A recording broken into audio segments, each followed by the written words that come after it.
ನಮಸ್ಕಾರ ವೀಕ್ಷಕರೇ. ಭಾರತದ ರೈತರಿಗೆ ಪ್ರಧಾನಿ ನರೇಂದ್ರ ಮೋದಿ ಸಿಹಿ ಸುದ್ದಿಯೊಂದನ್ನು ಕೊಟ್ಟಿದ್ದಾರೆ.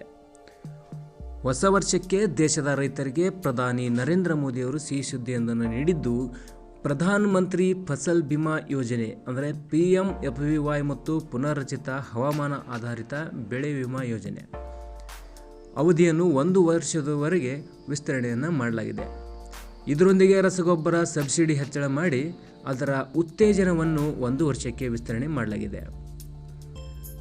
ಕೇಂದ್ರ ಸಚಿವ ಸಂಪುಟ ಸಭೆಯಲ್ಲಿ ರೈತಪರ ಯೋಜನೆಗಳಿಗೆ ಆದ್ಯತೆ ನೀಡಲಾಗಿದ್ದು, 2024-25ರವರೆಗಿದ್ದ ಪ್ರಧಾನ ಮಂತ್ರಿ ಫಸಲ್ ಬಿಮಾ ಯೋಜನೆ PMFBY ಮತ್ತು ಪುನರ್ರಚಿತ ಹವಾಮಾನ ಆಧಾರಿತ ಬೆಳೆ ವಿಮಾ ಯೋಜನೆ ಅವಧಿಯನ್ನು 2025-26ರವರೆಗೆ ವಿಸ್ತರಣೆ ಮಾಡಲಾಗಿದೆ.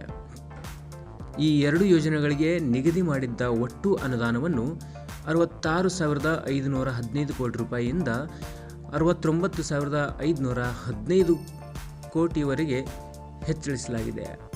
ಈ ಮೂಲಕ ರೈತರು ನೈಸರ್ಗಿಕ ವಿಪತ್ತುಗಳಿಂದ ಬೆಳೆ ನಷ್ಟಕ್ಕೆ ಪಡೆಯುತ್ತಿದ್ದ ಕವರೇಜನ್ನು 1 ವರ್ಷ ಹೆಚ್ಚಿನ ಅವಧಿಯವರೆಗೆ ಪಡೆಯುವುದು ಖಚಿತವಾಗಿದೆ. ಇನ್ನು ಸಬ್ಸಿಡಿ ದರದಲ್ಲಿ DAP ಗೊಬ್ಬರ ವಿತರಿಸುವ ಯೋಜನೆಯನ್ನು ಇನ್ನೂ 1 ವರ್ಷದ ಅವಧಿಯವರೆಗೆ ವಿಸ್ತರಣೆ ಮಾಡಲಾಗಿದೆ. ಇದರ ಸಬ್ಸಿಡಿಗಾಗಿ 3,850 ರೂಪಾಯಿಯ ನೆರವು ನೀಡಲು ನಿರ್ಧರಿಸಿದೆ. ಸದ್ಯ ರೈತರು 50 kg DAP ಗೊಬ್ಬರವನ್ನು 1,350 ರೂಪಾಯಿ ಕೊಟ್ಟು ಖರೀದಿಸುತ್ತಿದ್ದಾರೆ ಎಂದು ಸಂಪುಟ ಸಭೆ ಬಳಿಕ ಮಾತನಾಡಿದ ಪ್ರಧಾನಿ ನರೇಂದ್ರ ಮೋದಿ ಮಾಹಿತಿಯನ್ನು ನೀಡಿದ್ದಾರೆ. ಇನ್ನು ಸಂಪುಟ ಸಭೆಯಲ್ಲಿ ಇನ್ನೋವೇಷನ್ ಮತ್ತು ಟೆಕ್ನಾಲಜಿ ನಿಧಿ ರಚಿಸಲು 824.77 ಕೋಟಿ ರೂಪಾಯಿ ಹಂಚಲು ನಿರ್ಧರಿಸಲಾಗಿದ್ದು, ಕೃಷಿ ವಿಮಾ ಯೋಜನೆಗಳ ಜಾರಿಗೆ ಬಳಸಲಾಗುವ ತಂತ್ರಜ್ಞಾನಗಳ ಅಭಿವೃದ್ಧಿಗೆ ಆರ್ಥಿಕ ಸಹಾಯವಾಗಲೆಂದು ನಿಧಿಯನ್ನು ಸ್ಥಾಪಿಸಲಾಗಿದೆ.